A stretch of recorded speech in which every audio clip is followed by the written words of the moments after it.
Trotsky's theory of permanent revolution is not the revolution has to happen everywhere at the exact same time, but a response to the socialists that refused to take power in Russia, arguing that a bourgeois revolution has to happen before a socialist revolution, because Marx said so.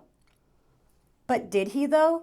Marx said that capitalism created the conditions for socialism by 1, developing large-scale production, and 2, creating the working class in the process, its own gravediggers. And for capitalism to develop, the bourgeoisie had to break free of the limits of the old society, feudalism. So it united the masses and led a revolutionary struggle to smash the old order. These bourgeois revolutions cleared the way for unfettered capitalist development and created the conditions for socialism. But does this mean that every country has to go through these exact stages? According to this schematic view, the workers of most countries, even today, need to put their own interests aside and support their progressive bourgeoisie. We can look to Nepal to see where these ideas lead. Marxists took power in 2006, kept capitalism intact, and even joined the bourgeoisie. They justified it using these schematic arguments. This September, after 19 years of progressive capitalism, the masses overthrew them and burnt their mansions to the ground.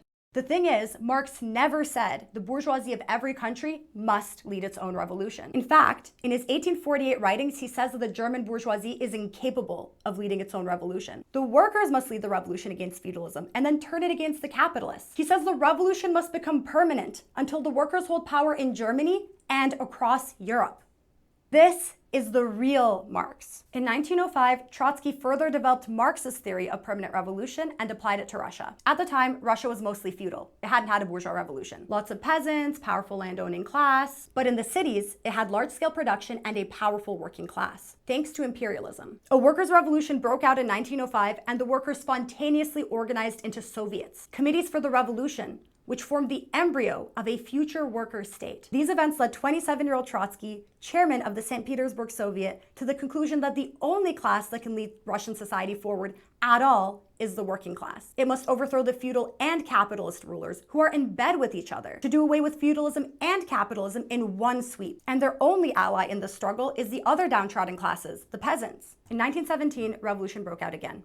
And while the Mensheviks refused to break with capitalism and clung to their theory of stages, Lenin and Trotsky put the theory of permanent revolution into practice and led the first successful socialist revolution in history in the most backwards country in Europe. To learn more about Trotsky and his ideas, get your copy of the latest issue of In Defense of Marxism magazine today.